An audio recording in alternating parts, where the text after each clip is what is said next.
Kapolres Tabanan AKBP Ikomang Suartana mengatakan mengantisipasi peredaran narkoba yang telah merambah pelosok desa, jajarannya telah memerintahkan Kasat Narkoba untuk bekerja sama dengan Bimas dan Polsek guna melakukan penyuluhan bahaya narkoba di masyarakat.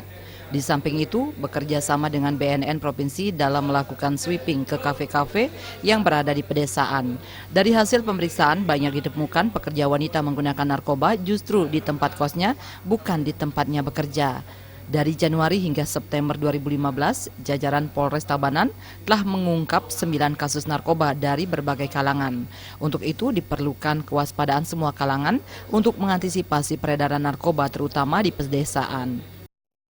Hasil pelaksanaan pengecekan urin yang ada dilakukan di kafe-kafe oleh BNN dan bekerjasama dengan Polres Tabanan khususnya Kasat Narkoba, memang untuk di kafe-kafe tidak ditemukan pemakaian narkotika, tetapi banyak ditemukan pada kos-kos daripada pegawai-pegawai kafe tersebut. Nah, ini kita sudah sampaikan kepada kepala desa, kepada camat yang ada di wilayah masing-masing untuk selalu berkoordinasi dengan pihak kepolisian untuk sama-sama memberantas peredaran narkotika. Selaku aparat pengamanan tetap memberikan antisipasi ya sedini mungkin agar muda-muda kita, generasi muda kita tidak terbelenggu oleh narkotika.